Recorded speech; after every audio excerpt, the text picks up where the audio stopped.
Is this just fantasy? Of course not. This is Michael Moorcock's Elric. So, if there's a character that comes anywhere close to the success of Conan the Barbarian, in comics at least, when it comes to fantasy, it's this guy right here, Elric. So, I feel like most people are aware of it that are at least in the comic world or fantasy comic world, and I feel like people are also fans of Michael Moorcock, but who knows? Maybe his star has faded a little, but I know that as of just a couple years ago, they did another Elric adaptation in Europe that eventually made its way over here, and I wanted to cover this first kind of great visual adaptation of Elric. It's not the first, but definitely not even in a comic. The first that honor goes to Barry Windsor Smith in the pages of Conan the Barbarian, which I'll cover that in short order. But I wanted to start here with Roy Thomas, P. Craig Russell, and Michael T. Gilbert. And I'll just say that, like, I also have this, in which this exists. This is the kind of collected version with all issues of this particular story arc, which is Elric of Melnibone. I'm sure somebody's going to say that's not how you pronounce it, but whatever. It's a made up place, made up word, so I'll pronounce it however I feel like. Anyway, cool cover there, and also a cool cover here. I love the style of it. And what's interesting is that this is called a first graphic novel, and it's not the first graphic novel, but it is published by First Comics. And if you notice, this is not the First Comics label. Other, like, parts of this Elric adaptation were published individually as First Comic issues, or under First Comics, but it didn't start out that way, I guess. Or perhaps this is just it's the same thing. It's just how it was first published, I believe. Anyway, we have some lovely creatures and characters surrounding the central image of our morose Melnibonian emperor reading a book. And yeah, it's P. Craig Russell drawing here. Just fantastic stuff.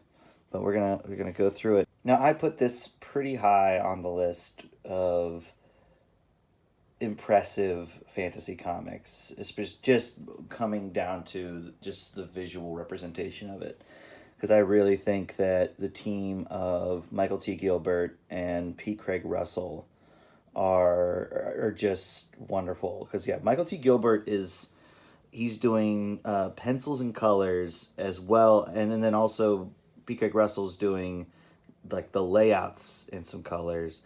It's such an interesting collaboration that I'd love to know more about the process, because I think their styles, while they're like complementary, or they fit well together. And there's certain things that I'm like, oh, that's a P. Craig Russell like panel, and there's other things where I'm like, that's wild and crazy. That's definitely got to be Michael T. Gilbert. So we have and also we also have Roy Thomas in the house, folks. And one thing that I will always say about Roy Thomas is that he is loyal to the source material in any case. When it comes to the source material, when he's writing for Fantastic Four or the Avengers or something like that, he is loyal to whatever Stan and Jack put down. When it comes to Robert E. Howard, he is very loyal as much as possible to the letter of Robert E. Howard, and we'll see more of that soon when I do my 3-part Red Nails set of videos. And he is also very loyal to it here, and just using the native text of Michael Moorcock and just trying to get it as accurate as possible. He did I would say, the most accurate adaptation of Dracula that has ever been done. He did that with Dick Giordano, and it's really cool. Anyway, we're just going to get into it. So we have Elric here. He's the Emperor of Melnibone, which is this kind of decadent island nation, and they've been extremely powerful, and for 10,000 years the Dreaming City ruled the world, but only the last 500 they've started to kind of fall into kind of decadence and decay. Well, not even decadence, just like they are not as great, quote unquote, as they used to be. And there's a bunch of, and what's interesting is that they call the other nations in the world like human nations. And I guess it's something that, because I'm just going to admit here, I've never read the book version of this, so I have no idea if there's greater context there. But evidently the Melnibonans or whatever are not human. They look pretty human. Elric he has albinism, so that's why he looks different from everybody else, really. But he's that, like, everybody else is just, yeah, they look human, but apparently they or at least they think that they're different. I don't know. And there's lots of, I mean, first of all, the colors in here are insane, just so fascinating, and so many of these figures are just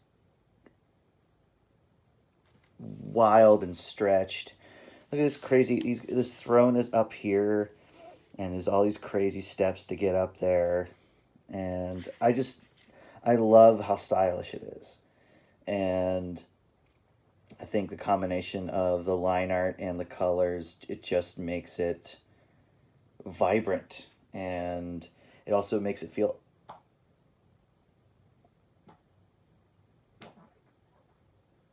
otherworldly.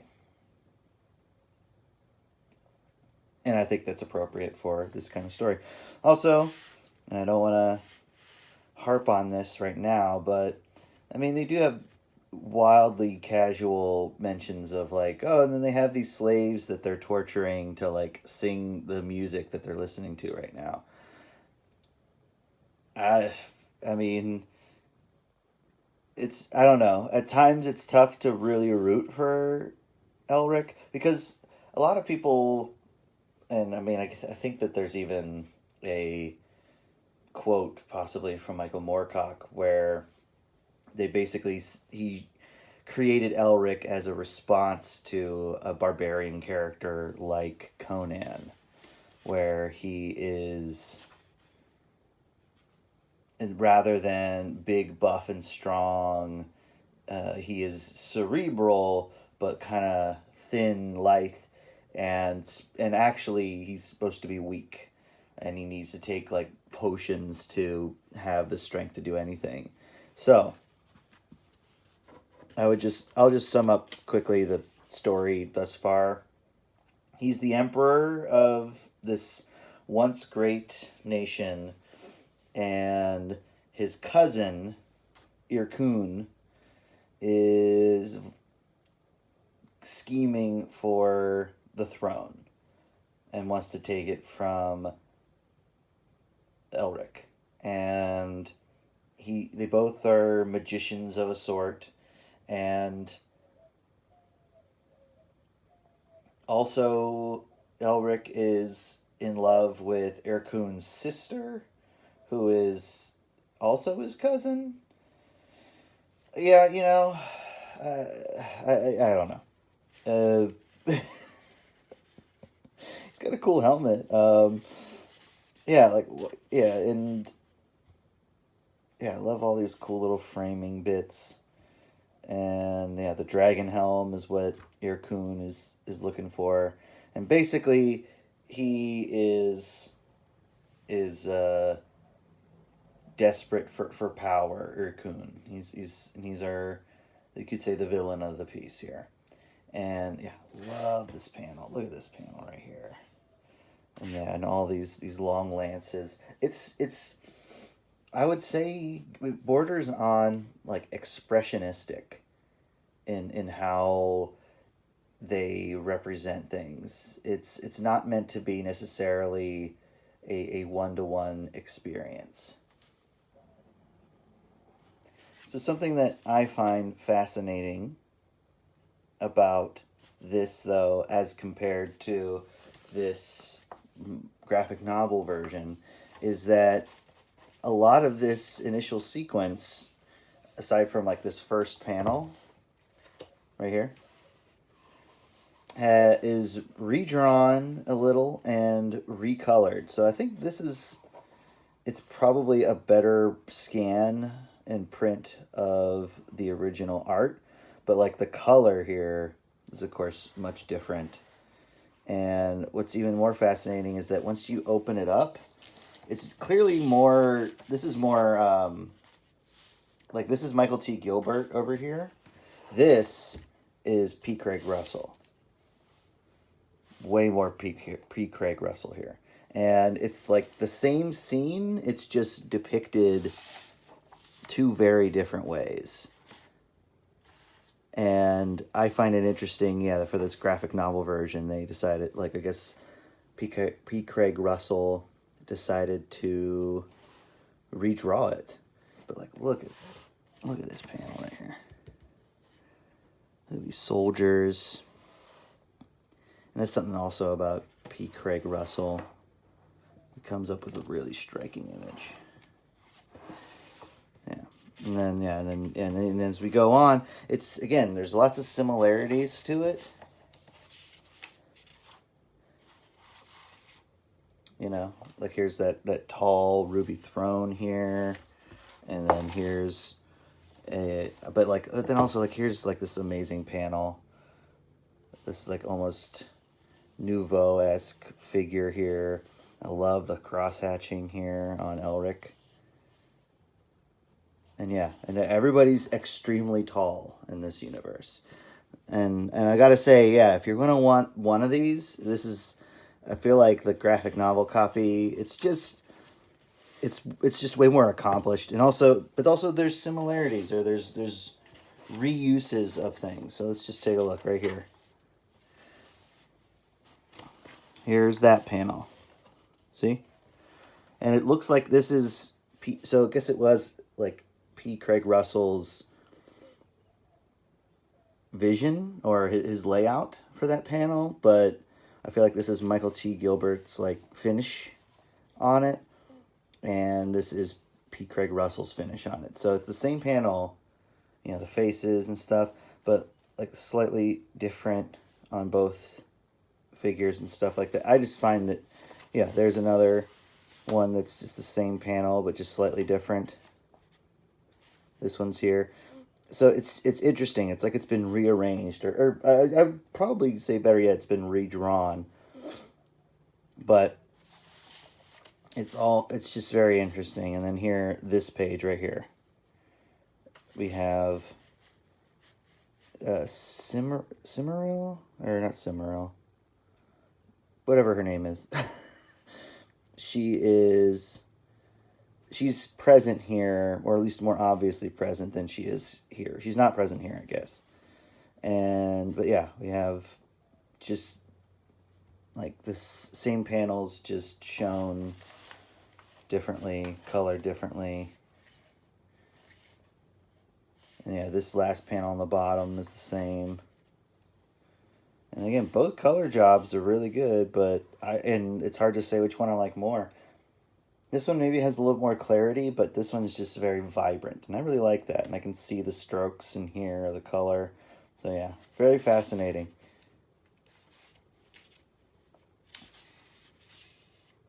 Yeah, and then this panel is also like redrawn, reset up. Like Irkun's the same, even the shadows and such, but like what he's looking at is a little bit different.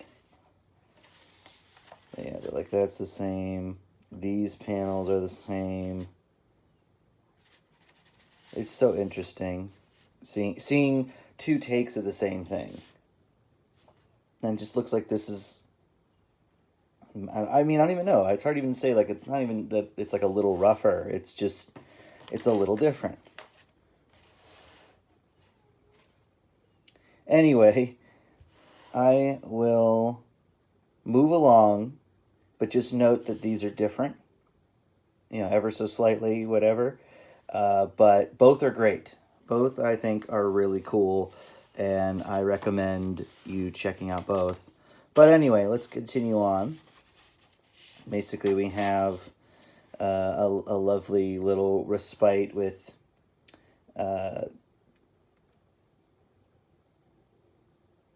Cimmeryl. Okay, so I was right. So a little respite with Cimmeryl and Elric here, you know, going into this floral. This is very similar to the graphic novel. And they're having like a lovely, happy day with each other. And a lot of these, like this, very P. Craig Russell. Whenever anybody looks really tall, that's P. Craig Russell. I love this long face, this long panel. But I love these colors too. And yeah, I can't say enough how much I love the drawing of it, the art of it. And as far as the story, it's interesting because basically he's this kind of sad, morose person. He doesn't really want to be emperor because to be emperor of Melnibone, you need to be cruel and want to conquer. And because he hasn't been like that, people feel like, oh, he's not a good emperor. He's not a good leader. And it's interesting in that because of his sensitivity, he's not considered a good leader. And here they are having a lovely time together. And it's like basically this is like the last nice time that they have together for a while, where they are going to essentially be separated by circumstances and like the plot of the story, essentially. And it's mostly driven by her brother, Irkun. And so then this is telling kind of the history of Melnibone, and like here their supremacy comes from the fact that they have powerful magic, and also that they have dragons. And these dragons are really interesting. They have like these weird tentacle things underneath them, and they have beaks, but the dragons aren't even like, they don't even feature very prominently. They have them, and that's significant because no other nation does, and so that's how they're able to just kind of conquer so easily and so totally. These are very P. Craig Russell panels too. Like look at this color hold on the buildings back here. And I love the look of this magic. It's nice and wispy. It's great. And these buildings are super neat. Yeah, that's another thing most people don't think about is you have to come up with your own architecture when you're doing a fantasy work. Inspired by reality, but definitely on its own. Yeah, and yeah, it's just war and evil and death. This is this panel in particular, this reminds me of the classic panel from The New Gods by Jack Kirby, where he's depicting like the death of the old gods. And yeah, it's just great. It's great foreground. I love the blue kind of pulling that character into the foreground, and just all this battling between, I guess, the young kingdoms. That's what they call the human kingdoms, the young kingdoms, and then Melnibone. And I don't know. I don't know what makes them not human. I guess that's the key thing. And then here we have the Elric's parents, his mother and his father, and I really love this panel. Look at these, like I love look at these trees, the cherry blossoms, the owl, all the books and shit. Like I just it's so rich. It's such a rich image, and yet it also is narrative. And basically the idea is that he fell too much in love with his wife, and when she died after having Elric, he couldn't marry again and have more kids, and so basically they're all the line of succession stuck with Elric, who is this weak and infirm baby that has albinism. Look how tall this guy is. Look at that. And I think I was saying it before. I don't know if I said it very well, but a lot of P. Craig Russell's work, which a lot of these panels basically that's all P. Craig Russell is these big panels here. That that is 100% what's going on there, because it's just these are the kinds of forms that he draws. This is the way he draws, and one, I love it, but two, it's more about crafting a striking image, and an image that suits the story, rather than being something that is naturalistic, because he clearly has a handle on like anatomy, especially like being able to kind of like stretch and pull it, and he has an awareness for like, okay, this is how you can make something look like drapery and stuff like that, and forms and such, but he's more interested in like, let's make it look beautiful, let's make it an interesting, compelling image. And I think that's what I love about it. So there's artists that can make stuff look naturalistic and real, and then there's artists like this that make the art, make it a each piece a work of art in and of itself, but put together they tell a very character driven story. You get the sense of the character in every image. And of course he's very skilled in magic at a young age, and he's got all these wizard teachers. That's Elric, little Elric. But he kind of becomes addicted to these, or he's so weak that he needs to use his magic to develop potions that give him strength. So that's a plot point or a plot element in this story thus far, or in this story arc, is if he doesn't have his potions, he gets weak, and you can just kind of nudge him and he falls over. But yeah, he was such a bookworm, and he studied so much that he depressed his father, and he made his subjects unimpressed with him, I guess. Love this panel. Look at that. That great use of zipatone. That kind of dot pattern. That little zipatone overlay for like a moody little shadow. Dragon helm always looks really cool. And yeah, it's just, yeah. And then here, but all this is like memory / vision. And it's a way to like get the story across. And I think it does a good job, while they're hiding out in the cave from the storm. But then as they travel back, like he is, I don't know, overtaken by the lightning and the thunder and the storm, and he just becomes this phantasmagorical image, and I love it. It's fascinating. But he they know that like this is not going to go well, or we just had the last great moment of our lives and now it's not going to be good. And he's kind of in this reverie of madness. Man, look at that purple shadow. It's gorgeous. And that's it.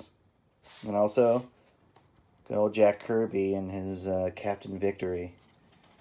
But yeah, that is Elric of Melnibone, issue 1. And yeah, some some art matters here. I love that. That's really cool. And of course, the rest of Pacific Comics offerings. I'm sure a lot of it was pinned on this because Elric was a fairly known name, and so adapting it makes a lot of sense. And yeah, his evil cousin and his famous sword Stormbringer, and basically this story arc is how he gets Stormbringer, which is this powerful accursed sword that gives him immense power, but it also like thirsts for blood, and so it's a power struggle, and there's a power struggle between him and his cousin, and it's really a fascinating story, and there's lots of really unique like magical things in it, including just where magic comes from and demons and spirits and all that. So it's a very interesting and unique world. I mean, I say unique, but like it's not like many others that I've seen. So yeah, I'd say it is. Anyway, all this to say, I think this is a really good comic. I think you probably want to get this or whatever the collected version, the more modern collected version, because this is like from 1986, I think, or I'm guessing a little later than that. But this is the collected version. You're probably going to want that. And I know that there's more modern printings of it. But anyway, this has been Elric. And don't worry, you'll see more of them later, because there's plenty of them. There's lots of Elric. And I'm going to roll through it. And we're going to talk about it. This is just an interesting little thing to see the differences and all that. But also introduce us to Elric. And I would like to take this time to introduce you to my comic side questers. There, I've done it. And you should look into getting a copy of it for yourself, because it is the work that I'm the most proud of, and it's like a cool fantasy world, lots of cool creatures and stuff happens and people do things. And the same said for this Haxan, which is my anthology series, witchcraft and sorcery and babies and all sorts of things. And you can buy all of this on my website, Fans of Fantasy. And also you can find on my website my 3-panel origin printed stuff. 3-Panel Origin is my weekly webcomic where I create a character and tell their origin in 3 panels. And this collects the first 3 years. It's kind of got the vibe of The Tick. So like the superpowers are kind of silly. You know, like his hair is fire. You know, and then this is short stories in that universe. All of which you can buy from me in various ways. But until next time, Elric.